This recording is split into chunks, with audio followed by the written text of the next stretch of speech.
de receber a professora Maria das Graças Santiago, com a sua palestra intitulada O Misticismo e a Magia em Clarice. A professora e acadêmica Maria das Graças Santiago é nascida em João Pessoa, pós-graduada em Cultura Brasileira, mestre em Educação pela Universidade Federal da Paraíba, onde lecionou Estética e História da Arte, Fundamentos da Arte e Educação e Psicologia da Arte. Integra a União Brasileira de Escritores, UBE, a Academia de Letras e Artes do Nordeste, ALANE, Academia de Filosofia da Paraíba, AFP, e a Academia Paraibana de Letras, APL.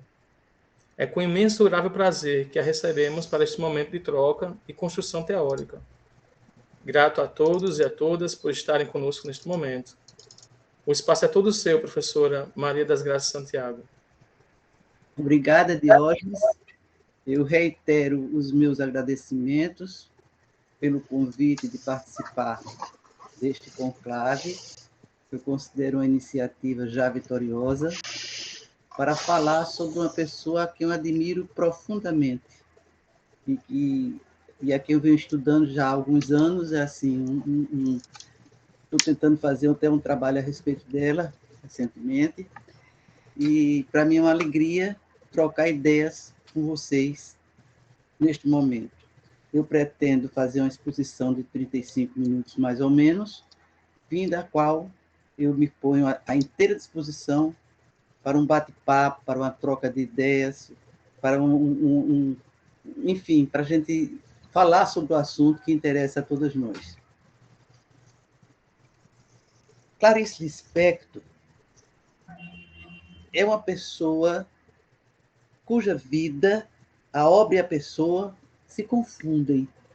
Então, a gente não pode falar sobre ela sem falar alguma coisa da vida dela, porque é muito significativa a forma que ela, desde a forma que ela vê o mundo até a forma que ela viveu em relação à sua obra.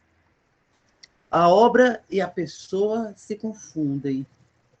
Ambas são enigmáticas, belas e surpreendentes, provocando-nos que se aproximam uma sensação hipnótica e inquietante. Clarice fala tudo sobre o aparente nada. Desvenda mistérios, amalgama sonho e realidade e faz da palavra, ao mesmo tempo, o meio e o fim. Fatos do cotidiano ou inquietações metafísicas surgem de forma cristalina, como se jorrassem sem qualquer esforço de uma fonte pura e permanente. Ler Clarice é penetrar nos mistérios da alma, notadamente da alma feminina. Seus personagens são projeção do seu mundo interior e, ao que parece, acompanham as suas mudanças de vida, transformadas em criaturas cheias de mistérios, dualidades, contradições.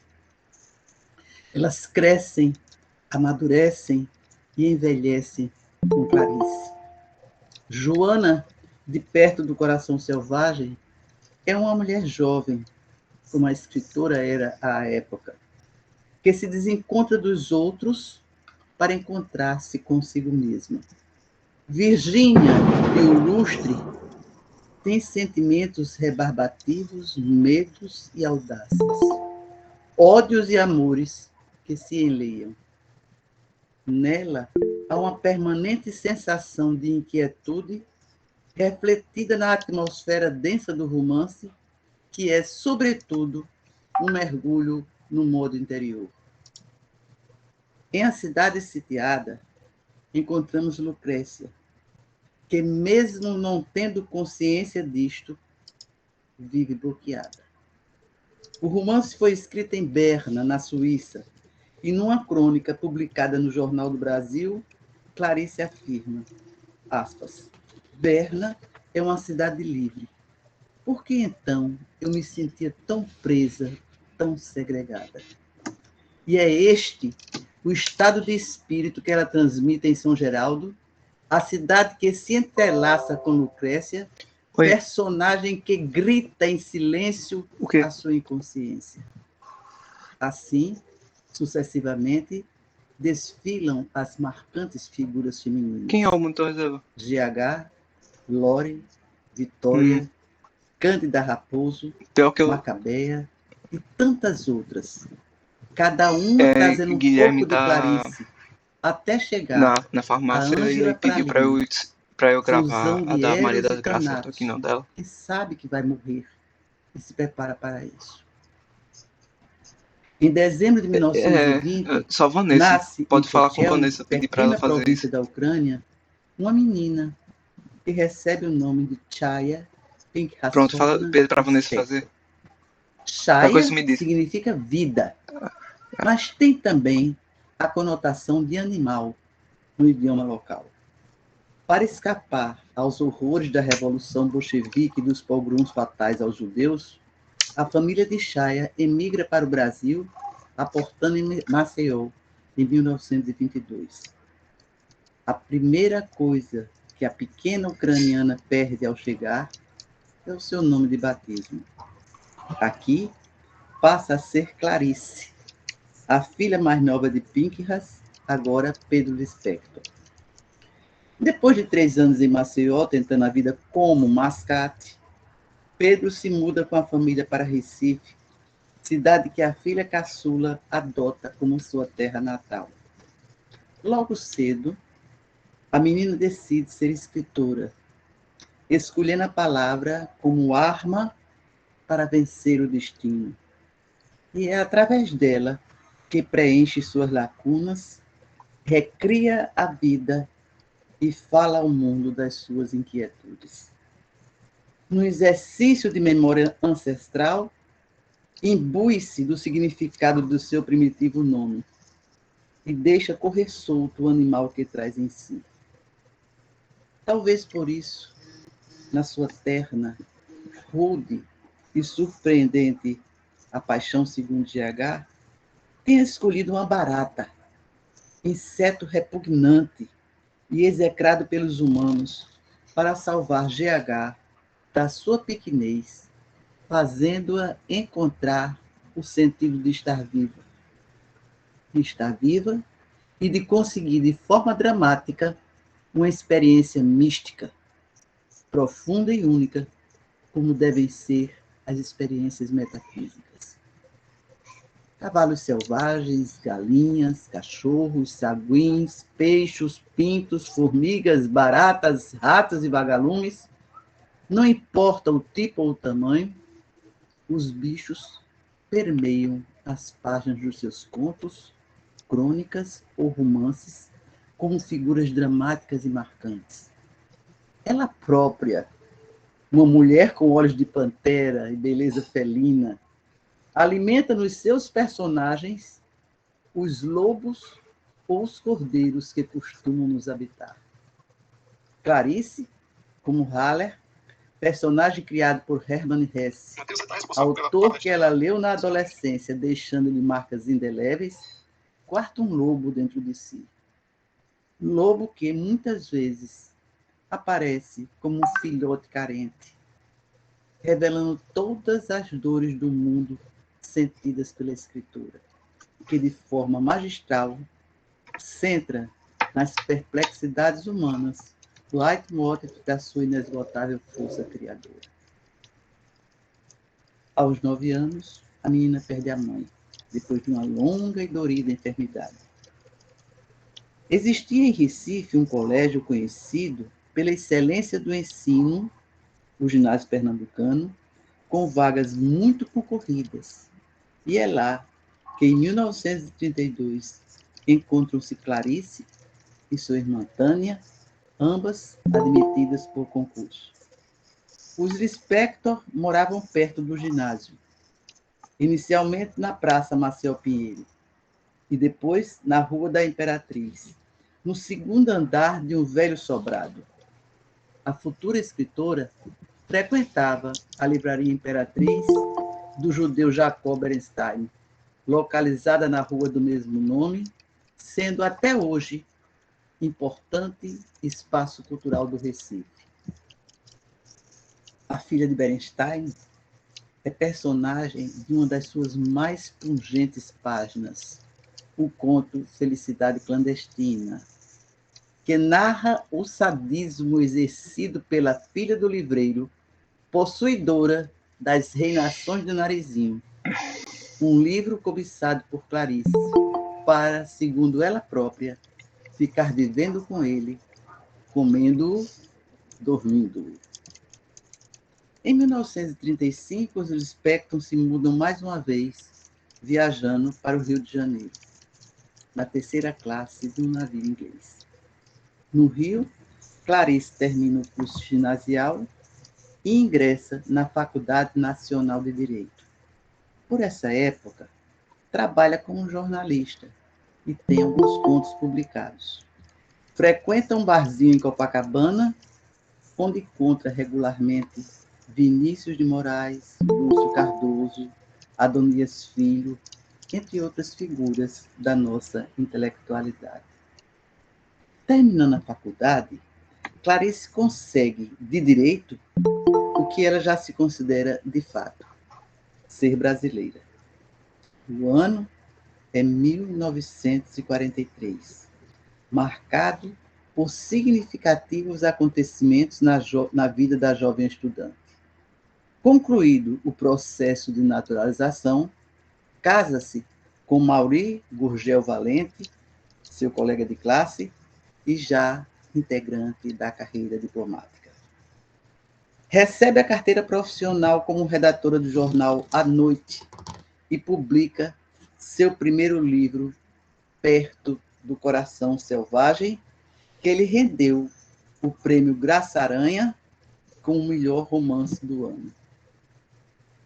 Aqui eu peço que vocês atentem para esse detalhe. Neste certame, Clarice obteve 457 votos, contra 378 dados a Jorge Amado, pelo livro Terras do Sem Fim, e 312 sufrágios conseguidos por José Lins do Rego, com o magistral romance Fogo Morto. Vale fazer um parênteses, lembrando que os 3 escritores contemplados neste certame são nordestinos: Jorge Amado, da Bahia; Clarice, que adotou a naturalidade pernambucana; e o nosso grande romancista paraibano, José Lins do Rego.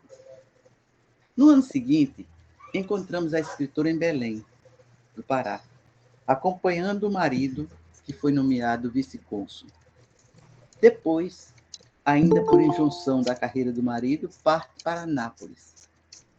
É nesta cidade italiana que Clarice encontra Dilermando, o cachorro sem raça definida, com cara de brasileiro, por quem ela se apaixona e que teve de abandonar quando Maury é transferido para Berna, na Suíça. Dilermando lhe inspirou o comovente conto O Crime do Professor de Matemática. Publica seu segundo romance, O Lustre, com o aval do crítico Alceu Amoroso Lima, que foi a primeira pessoa a perceber a intimidade estética entre Clarice Lispector e Guimarães Rosa. Em Berna, ela escreve A Cidade Sitiada e dá à luz Pedro, o seu primeiro filho. Para a alegria de Clarice, Maury é transferido para o Brasil e a família se instala no Flamengo. Publica o romance escrito em Berna e estreita a convivência com Otto Lara Rezende, Paulo Mendes Campos, Fernando Sabino e Lúcio Cardoso. Como a gente pode ver, foi uma época assim áurea da literatura brasileira. Foi uma época pródiga em grandes valores. O contentamento de Clarice pela volta ao Brasil dura pouco. E, mais uma vez, ela segue com o marido para a Inglaterra. Lá, faz amizade com o também diplomata, na ocasião servindo em Londres, João Cabral de Melo Neto, que proclama ser Clarice Lispector a única pessoa que escreve a prosa que ele gostaria de assinar. Depois de 6 meses na Inglaterra, os Gurgel Valente voltam para o Rio de Janeiro, onde Clarice começa a redigir uma coluna feminina sob o pseudônimo de Teresa Quadros. Mas logo Mauri é designado para Washington, onde nasce Paulo, o segundo filho do casal. Clarice, lá nos Estados Unidos, em Washington, escreve A Maçã no Escuro e torna-se amiga íntima da família Veríssimo, convidando Érico e Mafalda para padrinhos dos seus 2 filhos. Em 1959, termina o seu casamento. Clarice volta, desta vez em definitivo, para o Brasil, acompanhada dos filhos. Agora, preocupada com a subsistência, dedica-se com afinco à carreira na imprensa. No Correio da Manhã, escreve uma coluna para mulheres sob o pseudônimo de Helen Palmer. E no Diário da Noite, publica outra coluna feminina, desta feita assinada pela atriz Ilka Soares, então no auge da fama. Vem a lume o livro de contos Laços de Família, tendo como fio condutor o papel da mulher, centro da família, mãe e esposa, questionando a ordem social e o lugar bitolado ocupado pela figura feminina. Com Laços de Família, ela ganha o Prêmio Jabuti de 1961. Publica A Maçã no Escuro, recebendo por este livro o troféu Carmen Dolores Barbosa de melhor romance do ano. Já moradora do Leme, onde hoje pode ser vista em forma de escultura, Clarice frequenta com assiduidade a trattoria La Fiorentina, que parece ainda impregnada da sua presença. Quem já esteve lá pode sentir e ver nas paredes quantos retratos tem de Clarice, o cardápio, que tem um retrato grande de Clarice na capa, e como tem coisas de Clarice neste ambiente. Então ela lança o romance A Paixão Segundo GH e o volume A Legião Estrangeira. Outro livro de contos que, apesar da sua grandiosidade, tem seu brilho empanado pelo ruidoso sucesso do romance publicado ao mesmo tempo. A Paixão Segundo GH. Esse livro, escrito na primeira pessoa, foi um divisor de águas na carreira de Clarice e na própria literatura brasileira. Nele é ressaltado o absoluto domínio da técnica narrativa da escritora, que inova com a primeira frase de um capítulo, sendo a última do tópico anterior, num movimento concêntrico infinito. Uma noite, no ano de 1967, a escritora adormece com um cigarro aceso. Provavelmente sob efeito dos barbitúricos que usava muito frequentemente, provocando um incêndio que quase lhe custa a vida. Seu quarto é destruído pelo fogo que a atingiu de forma devastadora e a fez passar 2 meses num hospital, deixando-lhe a mão direita praticamente inutilizada e marcas indeléveis no corpo e na alma.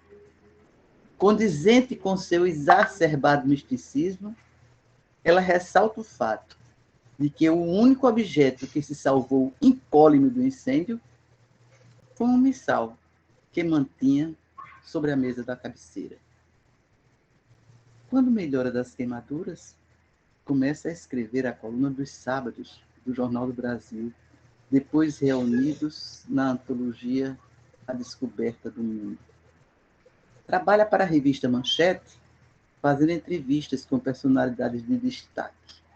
Publica A Mulher que Matou os Peixes, livro infantil, cujo lançamento festivo foi cancelado em protesto à promulgação do AI-5 e ao fechamento do Congresso Nacional. Paulo, seu filho mais novo, vai para intercâmbio nos Estados Unidos. E Pedro, o mais velho, piora do problema mental, diagnosticado como esquizofrenia, e é colocado numa unidade psiquiátrica. A doença do filho mais velho nunca foi bem digerida pela autora, que raramente fala no assunto.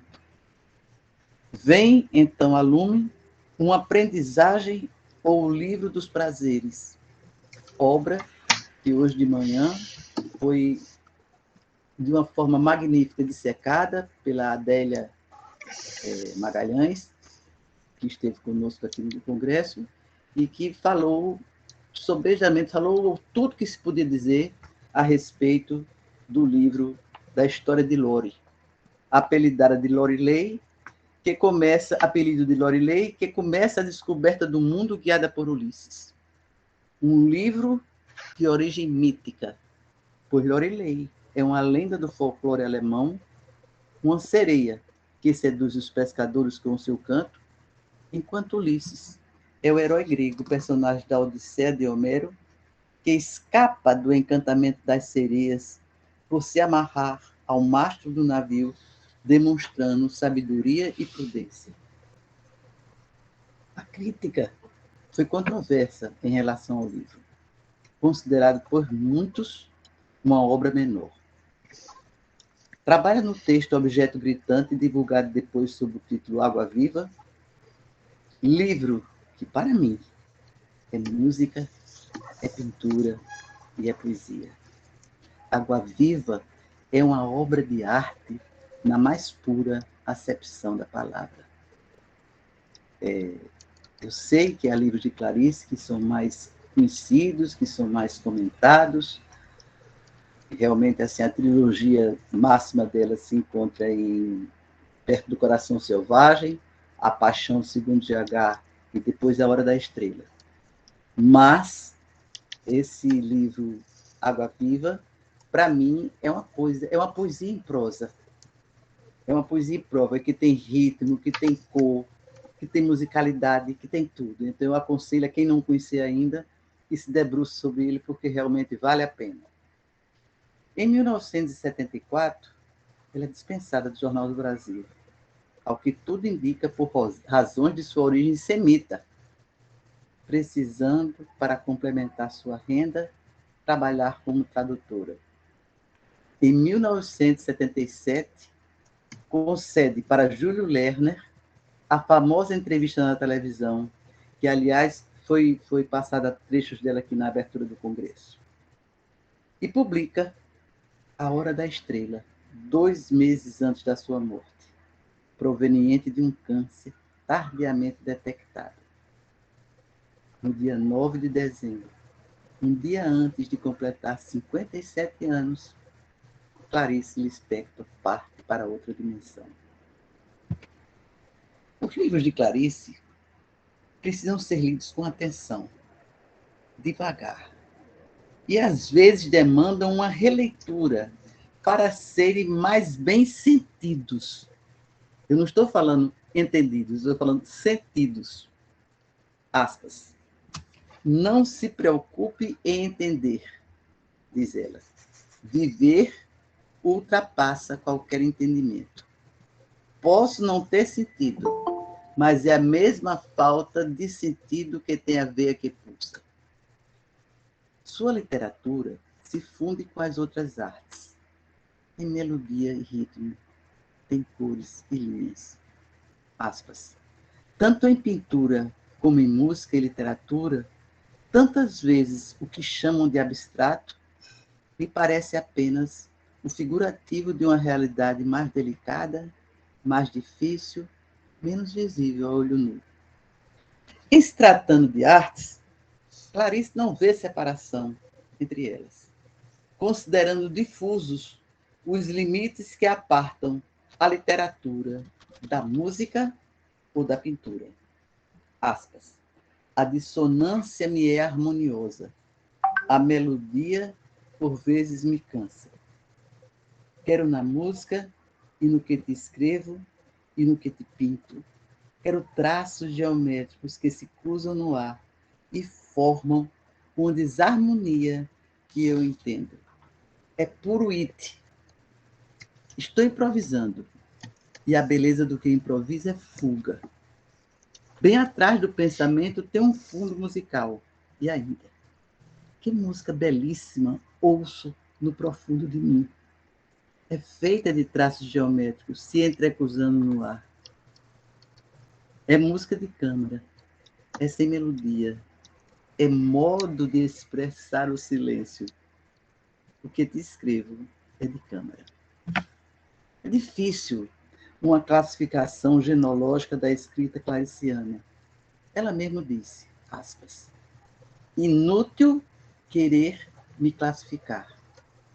Eu simplesmente escapulo não deixando. Gênero não me pega mais.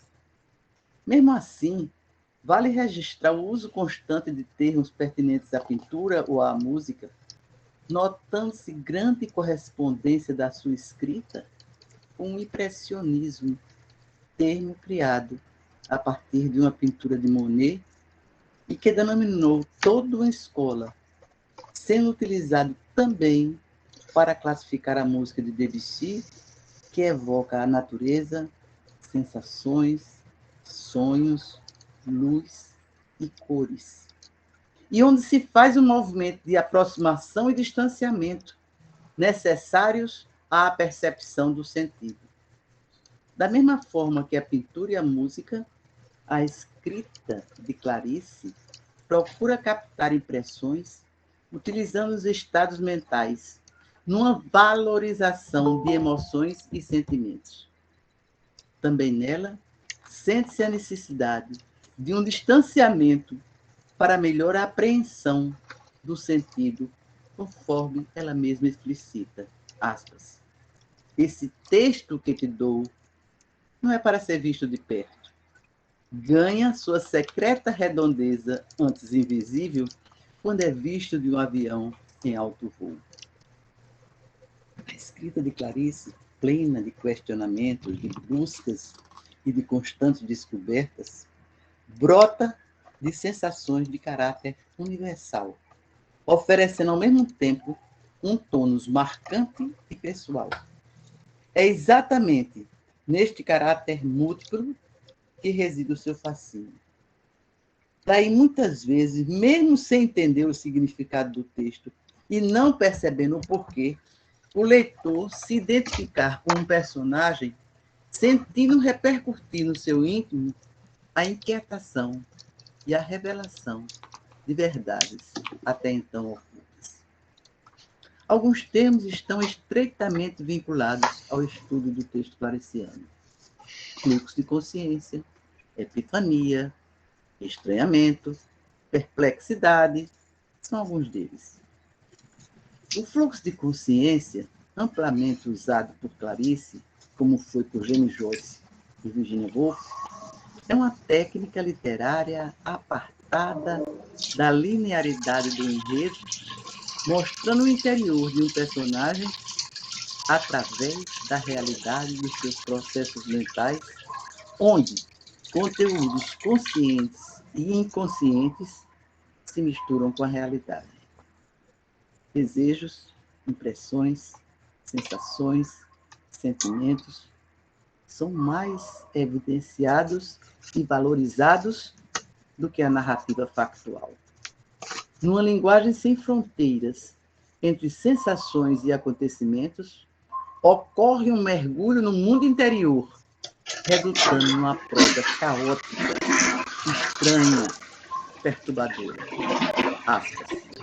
O processo de escrever é feito de erros, a maioria essencial, de coragem e preguiça, desespero e esperança, de vegetativa atenção, de sentimento constante, não pensamentos, que não conduz a nada. E, de repente, aquilo que se pensou que era nada era o próprio assustador contato com a tessitura do viver.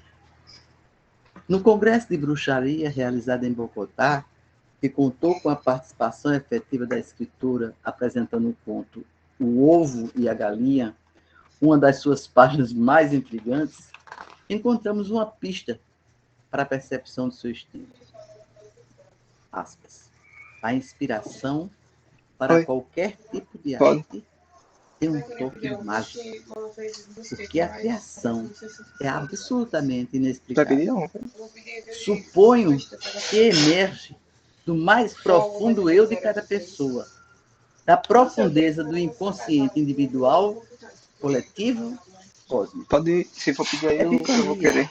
outro termo ligado à escrita de Crepioca de Clarice frango. Lispector, tem originalmente um Crepioca de sentido frango. vinculado ao contexto espiritual. Aquela vai A panquioca, partir crepioca, de que é James assim, verde Joyce, que tá uma revelação decorrente de qualquer fato. frango. A partir de James Joyce, passa a ser utilizado como uma revelação decorrente de qualquer fato, O branco. inusitado ou banal. Um insight que acontece a partir de uma determinada situação. Um bom exemplo deste elemento é o encontro de Ana com um cego no conto Amor, integrante do livro Laços de Família. Ana, uma dona de casa comum, vê um cego mascando chicletes e sai dos trilhos.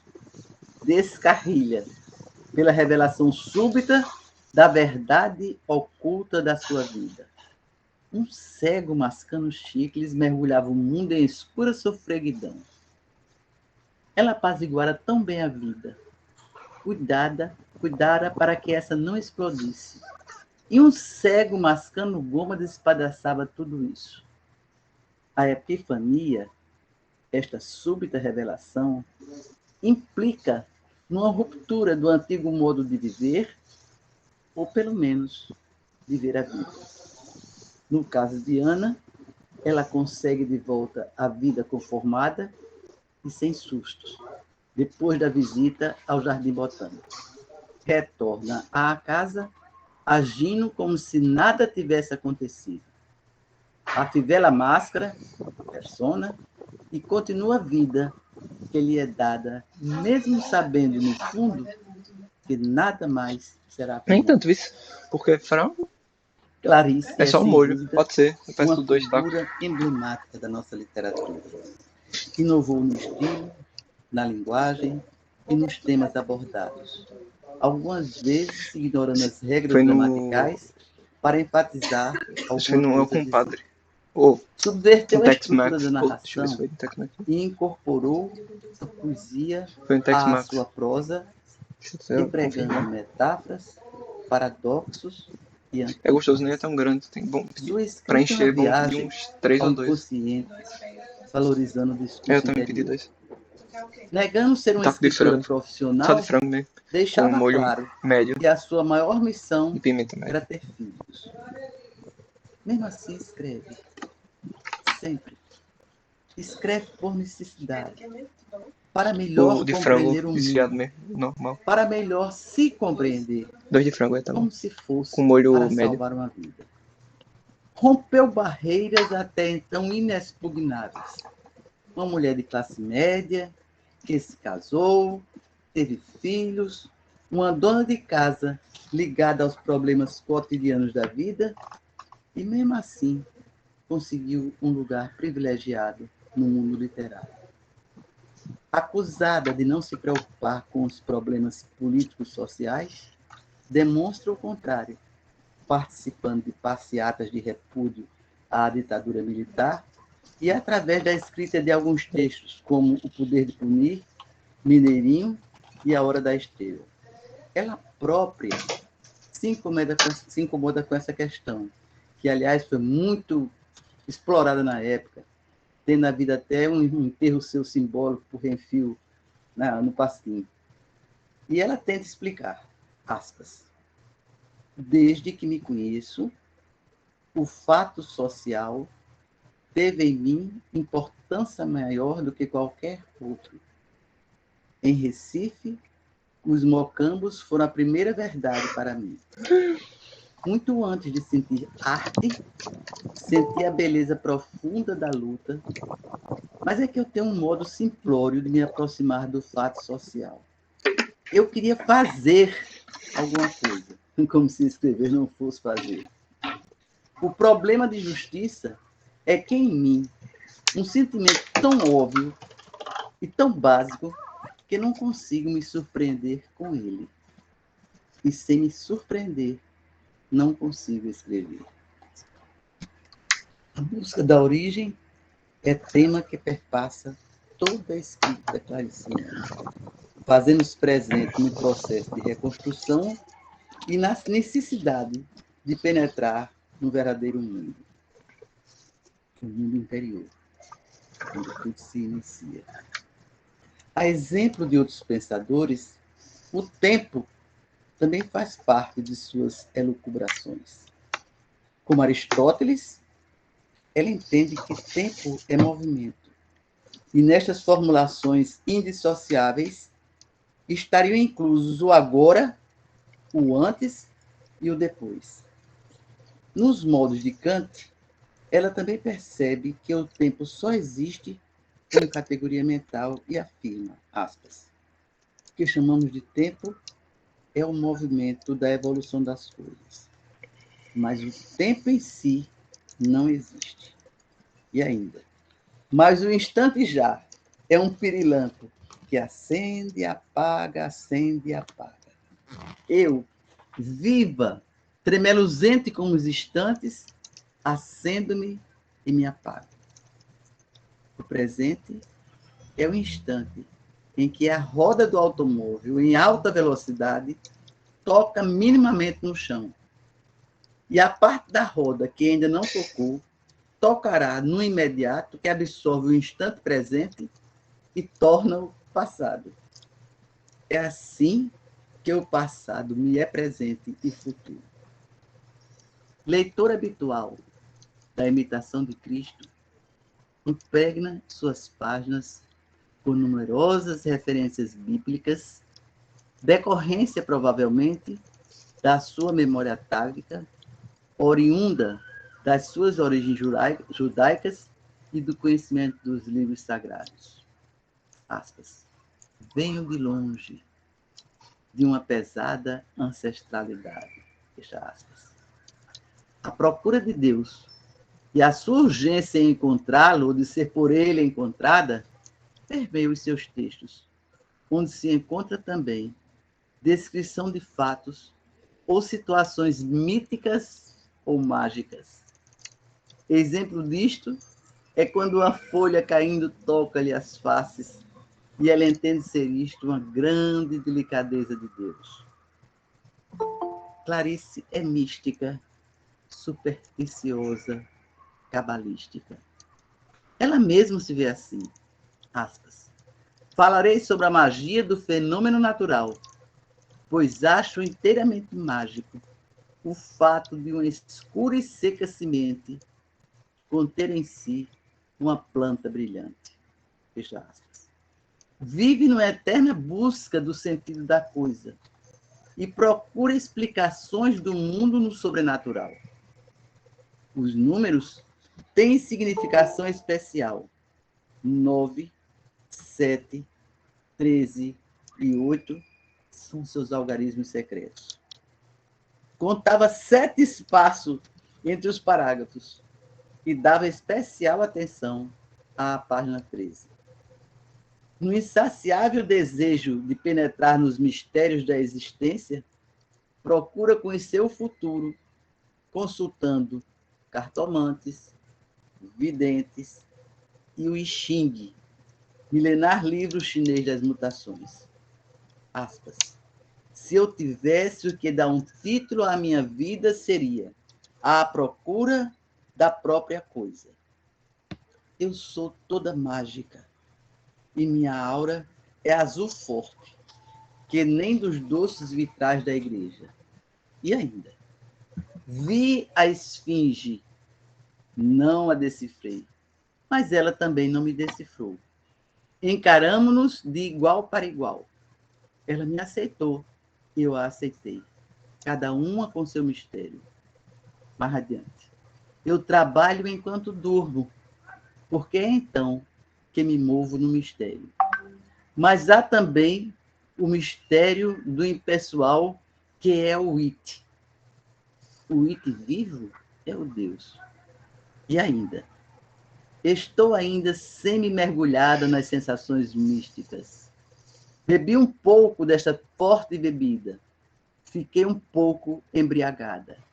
Nada contarei do que aconteceu, pois em vez de misticismo, podem falar que é mistificação. Convidada a participar do primeiro Congresso Mundial de Bruxaria em Bogotá, preparou um texto que diz muito sobre sua forma de ver o mundo, suas crenças, suas superstições. Aspas. Tem um pouco a dizer sobre a magia. E acho que o contato com o sobrenatural é feito em silêncio e numa profunda meditação solitária. A inspiração para qualquer forma de arte tem um toque mágico, porque a criação é absolutamente inexplicável. Não creio que a inspiração venha do sobrenatural. Suponho que emerge do mais profundo eu de cada pessoa, das profundezas do seu inconsciente individual, coletivo, cósmico, o que não deixa de ser um tanto sobrenatural. E conclui ela: sou uma iniciada sem seita, ávida do mistério. Lia sobre o budismo, o zen budismo, as religiões orientais, o cristianismo. No seu acervo do Instituto Moreira Salles encontram-se vários volumes sobre a filosofia religiosa chinesa e hindu. Livros sobre o budismo, o zen budismo, o infinito, o livro tibetano dos mortos, o I Ching, figuram ao lado de A Imitação de Cristo e da Bíblia. Assim também livros de autores consagrados em outras áreas, como Spinoza, Dostoiévski, Hermann Hesse, Catherine Mansfield, Virginia Woolf, Jung e outros luminares. Sua busca de união com o infinito foi permanente. Aspas. Para mim, o que quer que existe, existe por algum tipo de mágica. As histórias sobre a superstição e o misticismo de Clarice se sucedem a mancheias. Amiga de Lígia Fagundes Telles, viajava com ela para a Colômbia quando o avião começa a balançar nos ares parecendo desgovernado. Lígia, apavorada, agarra-se à cadeira e fecha os olhos. Clarice fala carinhosamente. Amiga, fique tranquila. Minha cartomante garantiu que eu não morreria de desastre. Minha morte será na cama. Sossegue. Dizia com tanta convicção que, como por um milagre, a aeronave se aquieta e voa macia, como se tivesse entendido a mensagem. Por ocasião de sua morte, ao que consta, Clarice avisou a Lígia da sua partida. Esta se encontrava em Minas Gerais, participando de um congresso literário. Quando, de madrugada, um pássaro entra no quarto do hotel, volteando com espalhafato à sua cama. Ainda estava escura. Lígia acorda, acende o abajur e vê uma pequena andorinha, tamanho de uma mão, batendo as asas desesperadamente num voo desconexo, parecendo querer dizer-lhe alguma coisa. Pousa no espelho da cama tão perto que ela poderia ter tocado, mas não o faz. Com o pensamento, aponta a janela para que o pássaro ganhe os ares e vá embora. O que ele faz? Desenhando, já perto do céu, alguns hieroglifos que Lígia não consegue decifrar. Ao chegar à reunião em que deve fazer o pronunciamento, uma moça aproxima-se dela e dá-lhe a notícia da ida de Clarice para a eternidade. Já sabia, disse-lhe Lígia, entendendo o recado aflito do pássaro que a visitara. Clarice mandara o aviso pela andorinha e deu ensejo a que Lígia escrevesse uma bela e comovente página sobre o acontecido. fatos considerados por Clarice como sobrenaturais são frequentes em sua vida. Uma ocasião, estando angustiada, sentou-se num degrau de entrada do seu prédio e, em oração, pediu um sinal a Deus. Por favor, meu Deus, mande-me ao menos algum símbolo de paz. Quando abriu os olhos, viu 2 pombos perto, o que ela entendeu como resposta ao seu pedido. Em seguida, foi ao cinema e viu, na vitrine de uma loja, um pote com 4 pombos como ornamento, o que ela se apressou a comprar e a levar para casa. Em outro dia, uma pena de pombo lhe caiu em cima. E no táxi, outra pena do símbolo da paz ficou entre o seu olho e a lente dos óculos. No consultório médico, contou todos estes fatos ao doutor, que era seu amigo. E ele perguntou-lhe se queria mais uma. Abaixou-se, pegou uma pena no chão e lhe entregou. Tudo isso para Clarice soava como mágico, sobrenatural, porque ela era de um misticismo absoluto, afirmando que, aspas, o natural é sobrenatural. O natural já é um mistério. Sou assombrada pelos meus fantasmas, pelo que é mítico, fantástico e gigantesco. A vida é sobrenatural. A procura de Deus permeia toda a sua vida e toda a sua obra. Aspas. O Deus tem que vir a mim, já que não tenho ido a ele. Que o Deus venha, por favor. Mesmo que eu não mereça, venha. Ou talvez os que menos merecem, mais precisem. Pedi uma prova de Deus e senti uma coisa intensíssima. Um perfume intenso demais de rosas. Tenho o misticismo das trevas de um passado remoto.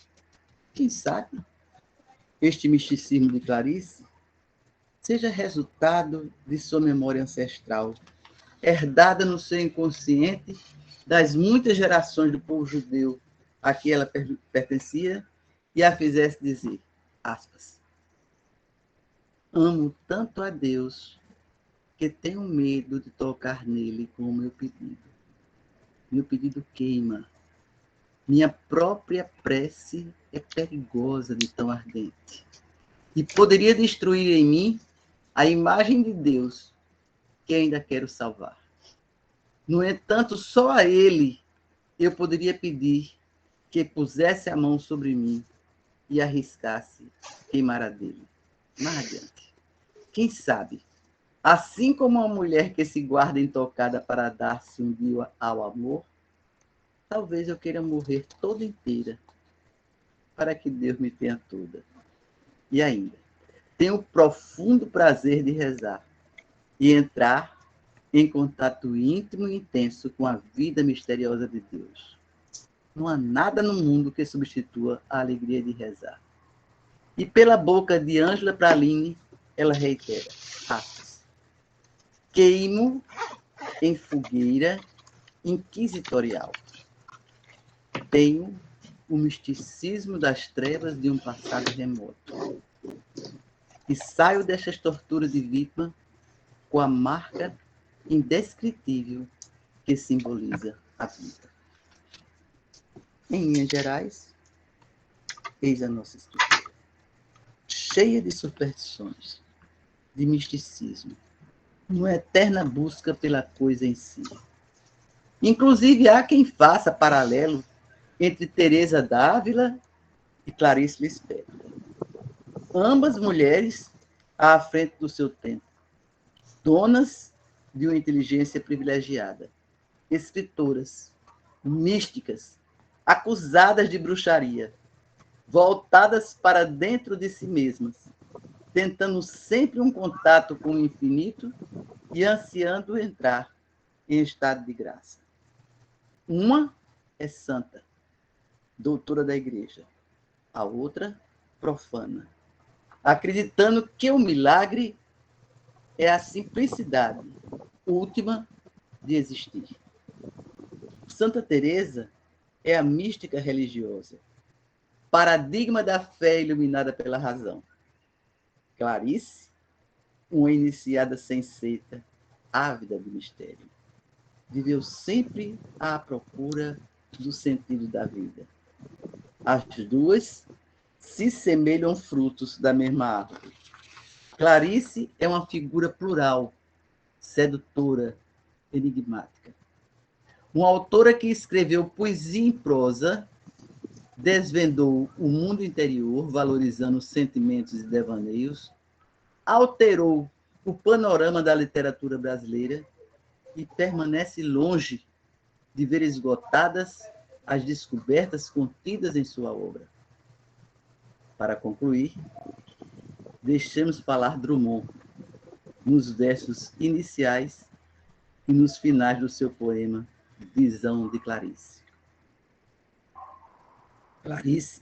Clarice veio de um mistério, partiu para outro. Ficamos sem saber a essência do mistério. Ou o mistério não era essencial?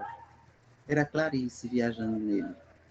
Era Clarice bulindo no fundo mais fundo, onde a palavra parece encontrar sua razão de ser e encontrar o homem. E, no fim, fascinava-me apenas. Deixamos para compreendê-la mais tarde. Um dia saberemos amar Clarice. Obrigado.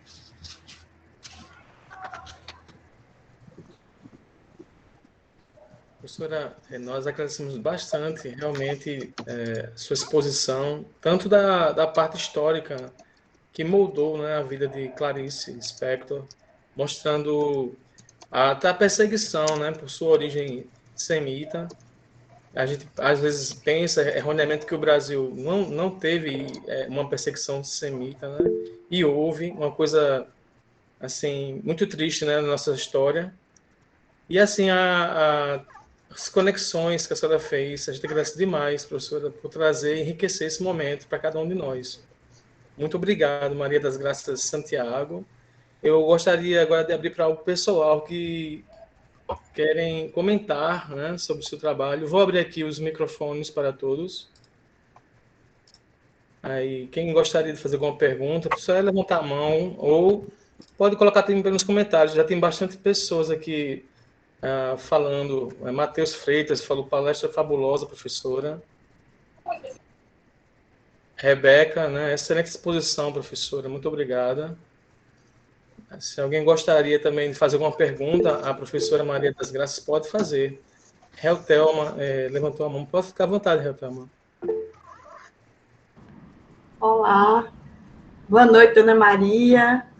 Quero agradecer imensamente de a senhora ter aceito esse convite. Nossa, foi uma alegria. Só veio enriquecer nosso evento, nosso congresso. E estou aqui encantada com sua palestra, sua conferência. Foi um trabalho minucioso, um percurso assim detalhadíssimo. Nossa, eu nunca vi esse percurso de Clarice tão detalhado, tão minucioso e tão cheio de informações, porque a gente pega uma coisa aqui, uma coisa ali, mas a senhora conseguiu compilar tudo num resumo só. Foi ótimo, estou encantada. Assim. Desde a origem, desde a chegada ao Brasil, percurso, o período de criança, o período em Recife, depois no Rio de Janeiro, o casamento, o período que ela ficou como esposa de diplomata. Toda a história dela, o acidente com o cigarro, a questão de aquela polêmica se ela era somente fluxo de consciência, mas não, ela é muito mais que isso. Ela não era militante, mas ela era feminista, que ela trazia aqueles... já tinha atitudes, né, de mulher independente, feminista, mesmo sem militar, mas ela já fazia o papel. E todo esse percurso, toda essa história, assim, encantadora dessa mulher que é mística, é bruxa, e que mexe com a gente, que mobiliza, e que, para uns, é estranha, é esquisita, e para outras pessoas é genial, como ela mesma fala na entrevista, que para um professor diplomata, não entendia, um professor catedrático, não entendia nada, enquanto uma jovem de 17 anos tinha os livros dela de cabeceira. E era isso aí. A gente não lê Clarice com o intelecto, a gente lê pelo sentimento, né? Muitas vezes eu não leio, até o meu orientador, meu professor, sugeriu alguns livros. E quando eu lembro, nunca esqueço desse momento, ele sugeriu um livro, quando voltou, e aí, Thelma, você gostou? Ah, professor, esse Ulisses é muito chato, esse Ulisses se acha. Aí eu tive que ler e reler, e como Clarice fala, a gente ganha na releitura, né? Porque às vezes a gente não entende, e se encontra, e briga com Clarice, briga com os personagens, vai e volta, e o que é fato é que Clarice vai nos modificando. Eu acho que o principal é isso. E foi uma mulher assim incrível, que marcou, que até hoje toca as pessoas e está aí marcando presença. Mas, enfim, sua palestra foi maravilhosa. Eu já imaginava que seria, do tanto que a senhora é dedicada, estudiosa e comprometida. Nossa, eu acho que foi a palestrante mais comprometida, assim, que estava empenhada. E eu só tenho a agradecer e parabenizá-la. Foi muito bom. Obrigada, carinho. Na verdade, sim, pode falar. Sou eu que agradeço essa oportunidade. Eu, Thelma, eu acho que eu só quero chamar a Thelma mesmo. E eu também só quero chamar a Dona Maria. Não fique à vontade como você quiser. E eu estou à disposição dos outros, se quiser alguma pergunta, alguma observação, alguma crítica, enfim, continuo à disposição de vocês para qualquer observação. Na verdade, eu acho que a senhora falou tudo, porque foi assim, um percurso muito minucioso, muito detalhado, pegou tudo. Isso foi incrível. Mas vamos ouvir o pessoal. Ninguém tem nada a falar? Matheus Freire levantou a mão. Pode ficar à vontade, Matheus. Olá, professora, boa noite. Matheus. Gostaria de agradecer e também parabenizar pela palestra da senhora. Foi um prazer ouvi-la hoje. E como a Thelma já falou, né, é um prazer também ouvir essa trajetória tão bem montada que a senhora fez, né? De modo que ficou integrado, né, integrado tanto a obra, né, de Clarice quanto da vida, né, algo que justamente a senhora comentou no começo da sua fala. E logo de cara eu fiquei bastante interessado na palestra da senhora por conta do título, uma vez que eu trabalho com o realismo maravilhoso e o realismo mágico, né? Eu trabalho com Gabriel Garcia e... Nossa, minha outra paixão. Não é, professora? E por mais que haja muitas diferenças entre os dois, né? Acho que ambos partilham essa magia, mas de modo muito diferente, a meu ver, né? É quase como se a magia, né, e o misticismo que se apresenta nas obras, né, tanto nos romances quanto nos contos, para mim, sobretudo em GH e em Água Viva, é integrada à própria estética, né? Não é apenas a temática, né, mas pelo próprio fluxo de consciência, né, e por essa integração que a senhora também comentou sobre o mundo interno e externo, né, e ambos se confundem, acaba que a Clarice evoca, né, criaturas, seres míticos, ou até mesmo invenções, né, próprias dela, palavras, enfim. E eu queria só que a senhora comentasse um pouco sobre isso, né? Até também tem aquela outra relação com o tempo, né, de escrita, de publicação, né? Se eu não me engano, A Paixão Segundo GH foi publicado em 64, né? 64, uma época assim, de muita dificuldade em relação à cultura, porque havia uma censura forte, mas Clarice foi muito... permitiram que Clarice falasse bastante, até porque achavam que ela fazia parte do sistema. E tanto é que ela teve um enterro simbólico, Refil fez o enterro simbólico dela em Pasquim. Ela ficou triste, como fez de Elis Regina também, ela ficou triste com isso, e ela dizia, não consigo falar sobre uma coisa que não me espanta. E a questão social, a questão econômica é um negócio tão forte, sim, que não me espanta, e sem espanto eu não consigo escrever.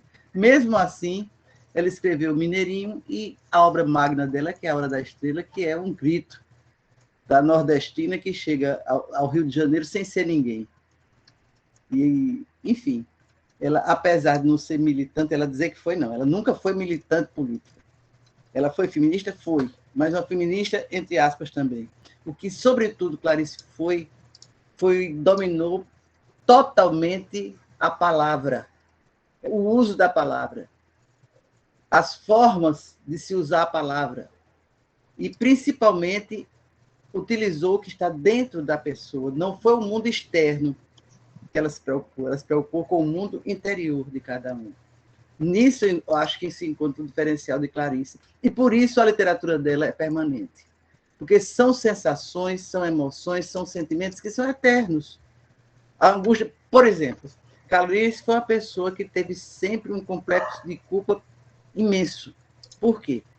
Porque, segundo se consta, a mãe dela engravidou dela para ver se ficava boa da doença que tinha. E ela falhou, nesse caso. Isso era um mito, não existia esse negócio de você ficar boa da doença porque estava grávida. Mas o fato é que a mãe dela nasceu e não resolveu a situação da mãe.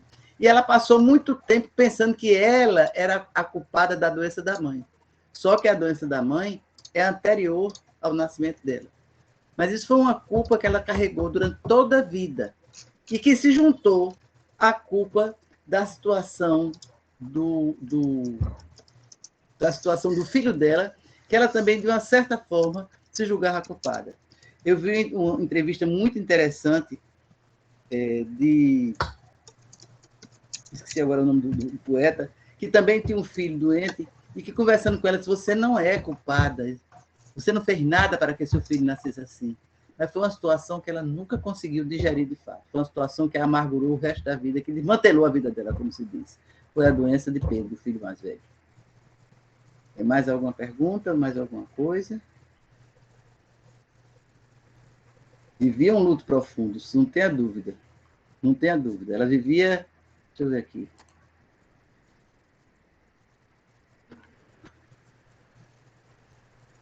Exposição, obrigada, Amanda. Clara Gomes concorda que Clarice pede releitura. Maria Cristina me dá os parabéns, obrigada. Lorena, muito bom, obrigada. A palestra está obrigada. A bondade de vocês é que é infinita. Eu agradeço a bondade de vocês, a delicadeza de vocês, e continuo à disposição se vocês quiserem dizer mais alguma coisa. Thelma quer falar, parece? Sim. Então, isso que a senhora falou, que o importante é a linguagem, é a palavra para ela. Na verdade, como a gente até comentou anteriormente, ela diz que quando não escreve,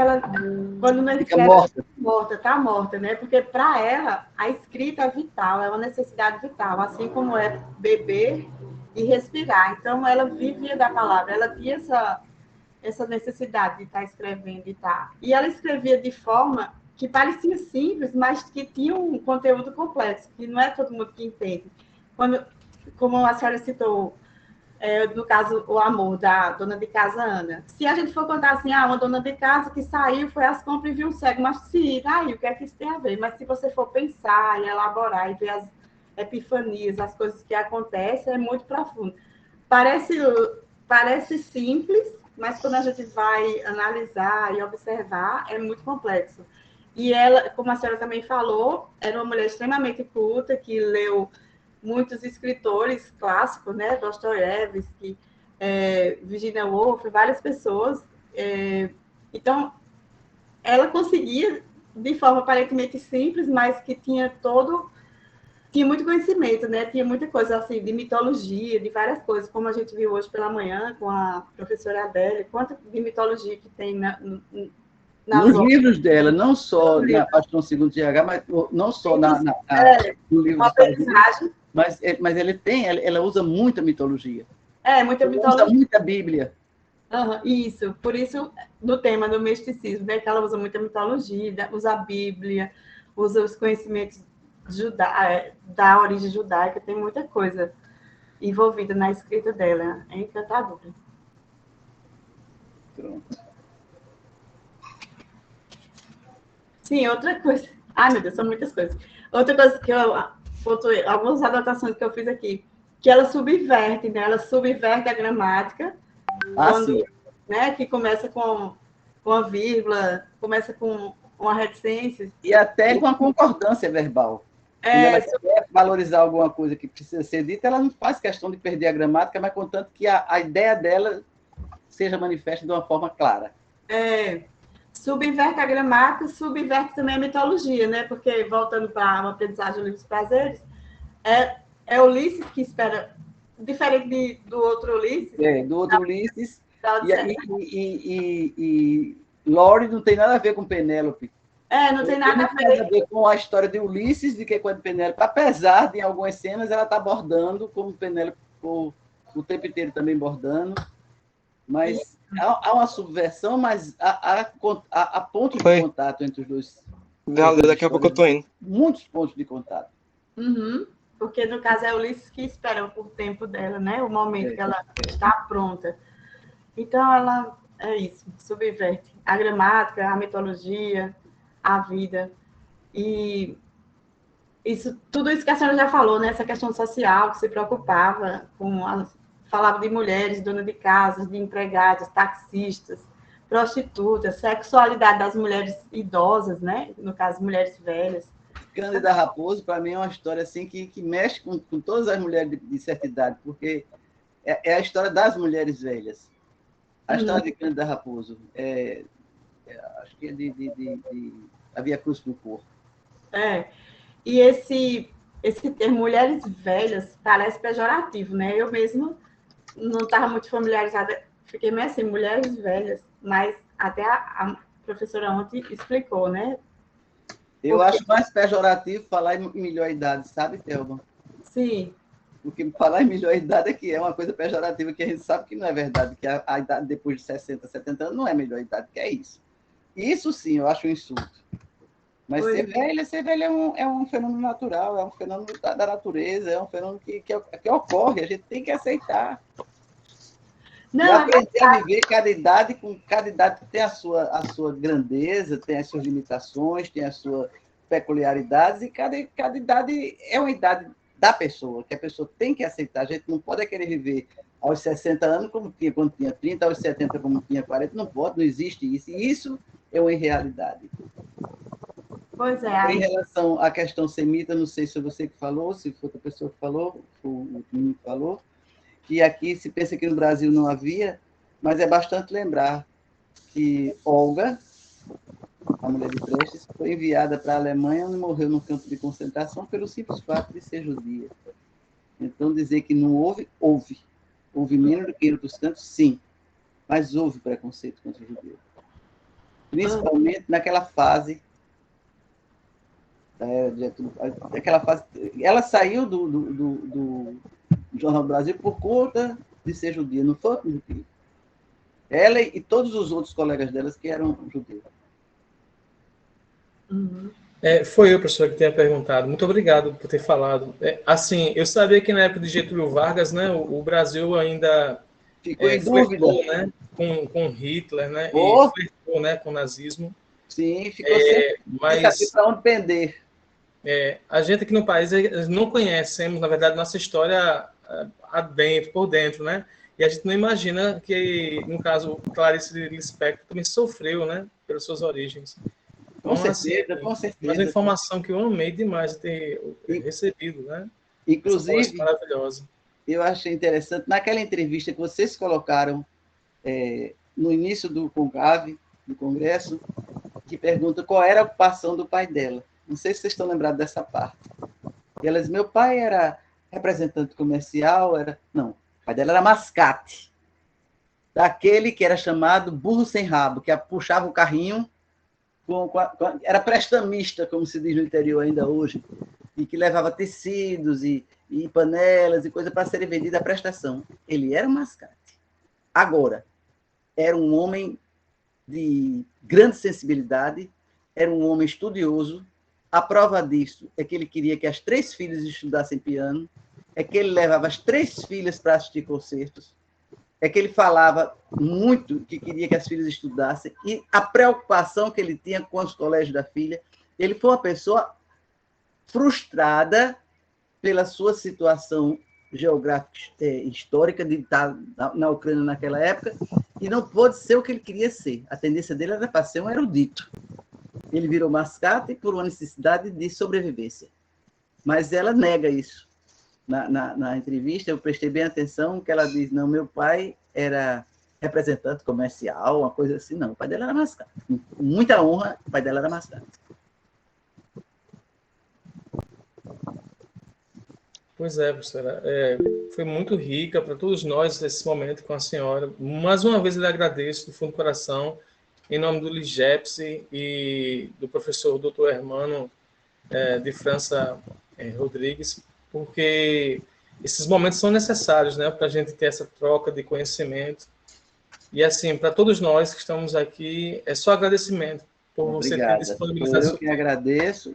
E quando vocês quiserem bater um papo, independente de conclave, independente de congresso, eu estou à disposição de vocês para um bate-papo sobre esse assunto ou outro que interesse a vocês. Para aprender com vocês, eu estou às ordens. Muito obrigado, professor. Alguém mais gostaria de fazer alguma pergunta a mais à professora?